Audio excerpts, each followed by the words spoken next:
Bom dia, boa tarde, boa noite. Espero que todo mundo esteja bem, que todo mundo esteja se cuidando. Então, hoje, dando continuidade aos nossos estudos literários, a gente vai voltar para a literatura depois de ter visto um pouquinho da linguística. A gente vai falar sobre o humanismo.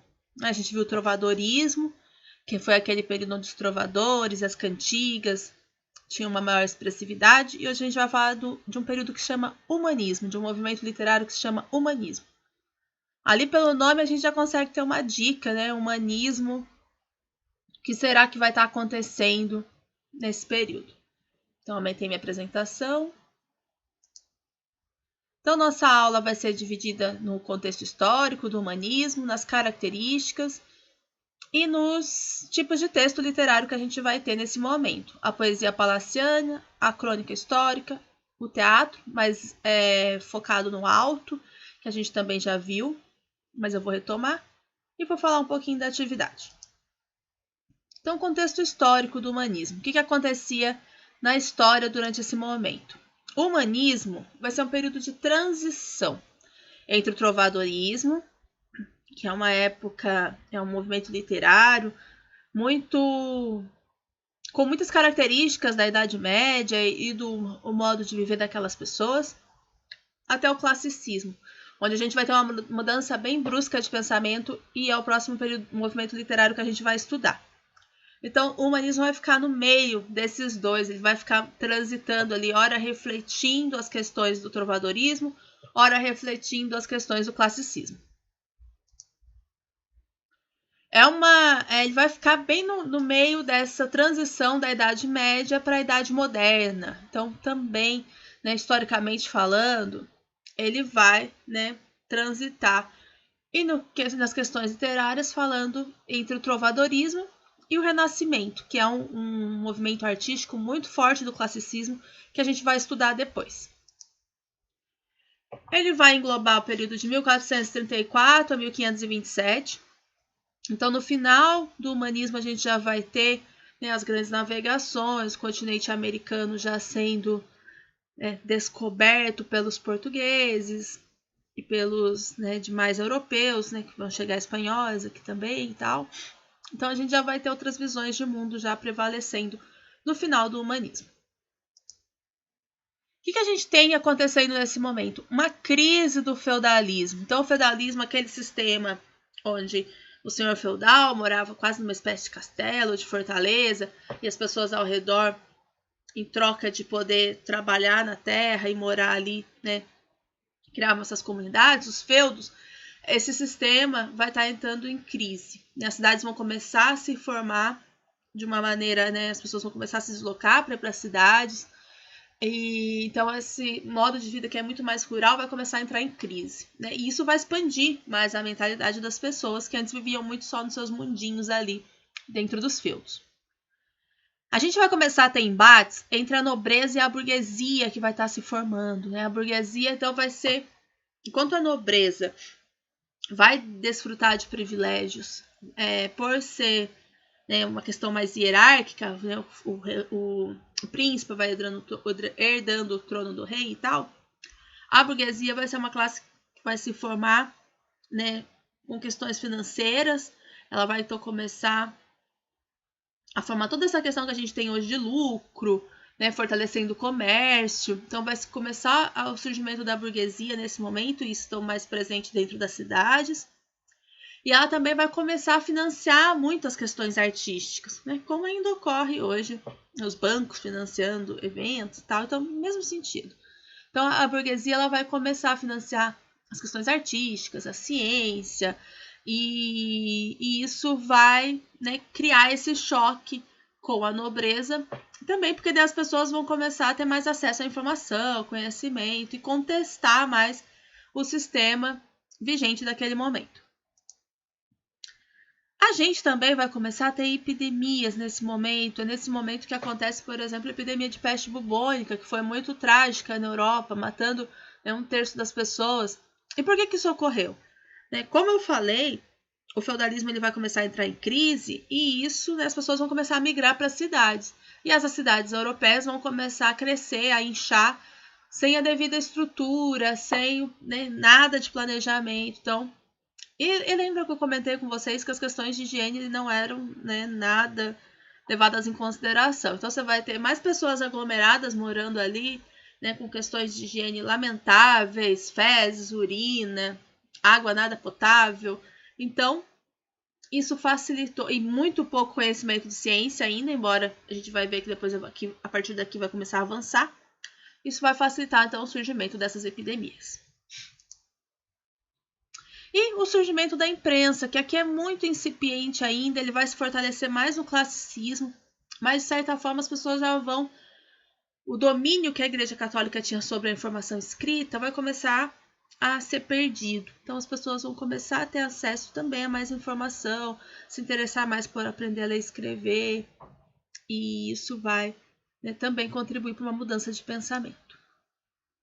E como eu falei lá, quando eu falei da questão do período e que o humanismo dura, a gente tem a expansão marítima começando também no final, né, com as grandes navegações, o comércio já, né, a questão de buscar especiarias nas Índias e tal, se aflorando, e com isso a burguesia. Então os acontecimentos são muito, né, encadeados, um vai dando sucessivamente ao outro.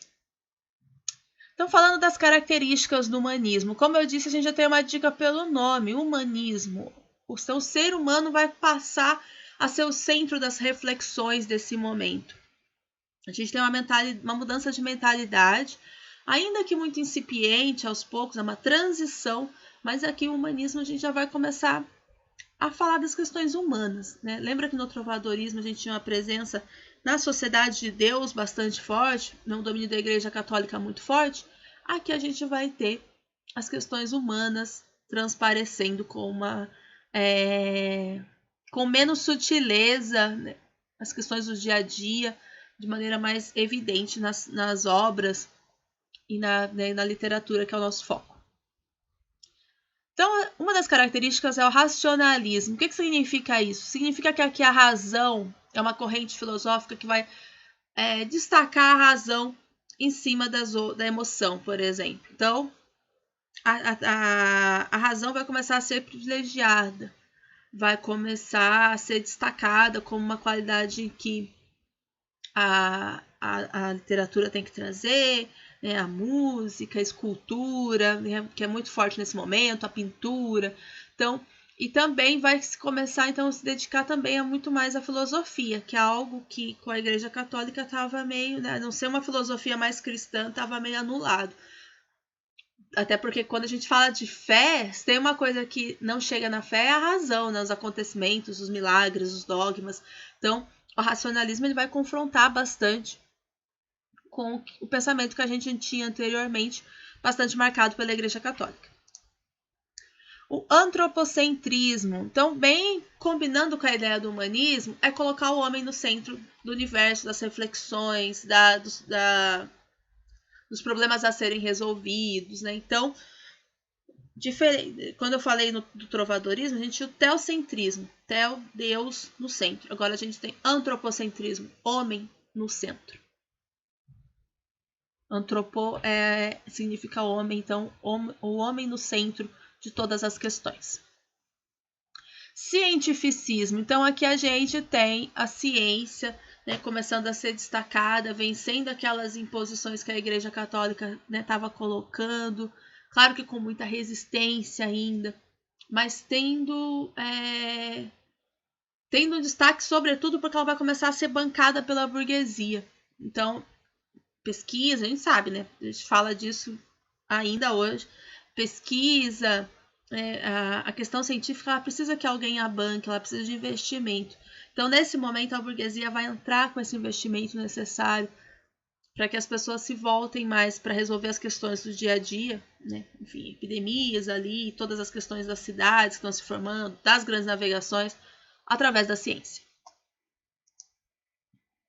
É no humanismo que a gente vai ter o surgimento de grandes artistas, como Leonardo da Vinci, o Michelangelo, o Botticelli, o Donatello, o Dante Alighieri, que teve gente que fez, né, o trabalho do gênero épico da Divina Comédia. Então, é nesse momento que esse texto é escrito. E então é nesse momento que a gente tem arte, filosofia, ciência, começando a ser bancada pela burguesia, e fazendo então com que a mentalidade do trovadorismo, que era muito mais religiosa, dogmática, né, sendo perdida. Na literatura, como que isso impactou? O impacto ele não é tão rápido na literatura, a gente vai ver que ainda muita coisa estava presente no trovadorismo, mas a gente vai ter um nome muito importante no teatro que vai começar a trazer as coisas, as características do humanismo, né, de focar mais nos problemas do homem daquela época de uma maneira mais escancarada. Falando, né, de questões históricas, é nesse momento que Fernão Lopes é nomeado cronista maior, porque a gente acaba falando maior, mas seria, né, o maior cronista, o detentor da Torre do Tombo, em Lisboa, em 1418. Então, ele seria a pessoa responsável por começar a registrar a literatura daquele momento. Né? Lembra que no trovadorismo eu falei que isso, né, ocorria muito pouco e depois se reúne em cancioneiros? Aqui a gente tem, né, um nome responsável que vai ser muito importante pelo registro histórico. Se a gente pode estudar isso hoje é porque houve essas pessoas que guardaram, que registraram o que era produzido nessa época. A gente vai ter poesia palaciana, como a gente tinha no trovadorismo, então aquela poesia que é recitada nos palácios, para os reis, né, que estavam ainda com muito domínio, mesmo havendo embates com a burguesia. É nessa época que Portugal vai se tornar um reino, por exemplo, bastante forte, bastante fechado, e depois vai começar a enriquecer muito com as grandes navegações. Então vai ter essa poesia palaciana, que era recitada lá nos palácios, para os nobres ficarem escutando, né, batendo palma, imagino. Enfim, uma forma de reverenciar mesmo a nobreza. A gente tem também a crônica histórica, que vai estar muito associada ali ao nome do Fernão Lopes, porque vai começar então um registro da realeza, da nobreza, dos modos de vida dela, do dia a dia, dos grandes feitos, né, sempre enaltecendo, aumentando e tal. Então, as dinastias, os reinados, vão começar a ter seu dia a dia registrado, né? Dom João e por aí vai. Então, ia se registrando o dia a dia desses reis, né? E foi uma forma também de registrar a história do Reino de Portugal. É muito bacana essa questão, principalmente por questão de via histórica. Nesse momento, reparem que história e literatura vão se juntar muito. A gente não tem a história consolidada como uma área de estudo. Então, muito do que está na literatura vai ser aproveitado em história e vice-versa. E aqui o teatro popular, que a gente chega num nome e num tipo de teatro que vai ser muito importante nesse período, que é Gil Vicente. Gil Vicente vai ser o responsável pelo teatro português dessa época, né? Ele vai conseguir muito prestígio depois da primeira peça de teatro que é apresentada no Palácio. Mas ele, mesmo transitando entre os nobres, ele vai conseguir pegar muitas questões populares, né, do povo daquela época, as questões populares, as hipocrisias que a gente já discutiu lá no trovadorismo, sempre com muita sátira, ironia. Isso vai estar muito presente nos autos de Gil Vicente. E por que são autos? Porque vai ser aquele tipo de teatro, né, que vai ter um cunho religioso ainda. Olha a questão do trovadorismo ainda presente, do teocentrismo, né, da Igreja Católica, mas que vai já trazer uma certa ironia, um certo deboche presente naquela peça. Claro que, como a gente já comentou, sem nada de ofensa, né, à religião, enfim, a ideia não é essa. A ideia é muito mais mostrar os problemas da sociedade. Lembre muito do Alto da Compadecida. A estrutura é bem parecida, assim, né? O Alto da Compadecida é uma história engraçada e com um cunho religioso ainda bastante presente. O primeiro auto que ele escreve, então, que a gente tem conhecimento, é esse, o Auto da Visitação. Ele conta o nascimento de Dom João, e ele é apresentado no palácio, e o rei e a rainha adoram. E ele chama a visitação porque ele faz uma certa comparação com a visitação dos reis magos ao menino Jesus. Então, imagina, né? Fizeram uma comparação do rei como se fosse o novo Salvador, o menino Jesus e tal. Claro, de uma maneira muito sutil, né, gente? Então, esse Auto da Visitação já meio que abre as portas do palácio para Gil Vicente. Ele já adquire muito prestígio ali em 1502. E essas duas peças que eu vou falar agora são as mais famosas, né? Ele teve outras, mas o Alto da Barca do Inferno, que na verdade é uma trilogia. A gente tem o Alto da Barca da Glória, o Alto da Barca do Purgatório, mas o Alto da Barca do Inferno acaba sendo mais famoso. E como que é essa peça, esse teatro? São as pessoas que vão morrendo e vão sendo guiadas a barcas, e como o próprio nome diz no caso dessa, é a Barca do Inferno. Ali ele vai mostrar pessoas que a gente não imaginava que iriam para o inferno, né, por questões sociais, mas que vão. Então aqui ele vai começar a tratar da questão da hipocrisia. Por exemplo, o padre vai para o inferno, cristãos, né, acabam indo para o inferno, que pessoas que eram, né, religiosas, enfim, perante a sociedade, mas daí ele vai meio que contando os pecados que vão levando essas pessoas, né, a tomarem a barca do inferno. Os judeus, a gente já tem uma presença de antissemitismo aqui na questão da Europa, muito incipiente, mas a gente já tem, então também vão para o inferno. E o fidalgo, né, que seria o homem rico da sociedade, também vai para o inferno. Os únicos que não vão para o inferno, ó, dando spoiler, eu vou colocar depois os textos lá para quem quiser ler, são os Cavaleiros das Cruzadas. Lembra que eu comentei com vocês que a gente tinha as cruzadas nesse período também? Né, que foram aquelas expedições que a Igreja Católica organizou para tentar tomar o poder em Jerusalém, e às vezes conseguia, depois perdia, mandava outra cruzada, e sucessivamente. Então, os únicos que conseguem fugir da barca do inferno, né, são os Cavaleiros das Cruzadas. E esse outro é uma farsa. A farsa ela também é uma peça engraçada, ela não é um auto, né, porque ela não tem um cunho religioso. E essa é a farsa de Inês Pereira. Basicamente, ela vai falar de uma mulher que está em busca do casamento e ela quer um noivo bonito, rico, né? Assim, um noivo, né, que ela se sinta atraída e que aparente ter, né, muitas qualidades. Então, é uma peça que vai falar muito da questão da mulher buscar o casamento e de se deixar levar pelas aparências. Então, ela se casa com o rapaz, mas o casamento não sai do jeito que ela queria, né? Nessa época, o divórcio era algo, né, inexistente. Então vai começar a falar o quanto ela se arrepende da decisão, porque ela desprezou um outro rapaz que não era tão bonito e começa a pensar que talvez o outro rapaz, né, teria sido melhor. O marido dela, né, que agora é marido, que ela escolheu primeiro, acaba falecendo, e ela então acaba se casando com um moço que não era tão bonito e que ficou como segunda opção. E ali ela vive um casamento, é tratada como uma rainha. E o lema da farsa é mais ou menos assim, gente. Mais vale um burro que me carregue do que um cavalo que me derrube. Então ela faz essa analogia, né, que ela vai ser muito mais feliz com quem ela não imaginou que seria no começo. É uma peça daí até com uma lição, né? Quase como uma lição de vida para as mulheres ali. Então o humanismo, né, de conteúdo é isso que a gente tem basicamente. Eu vou deixar outros links e materiais ali na postagem. E essa aula está baseada no capítulo 7 do livro de vocês. Então também vocês podem ler bastante coisa lá.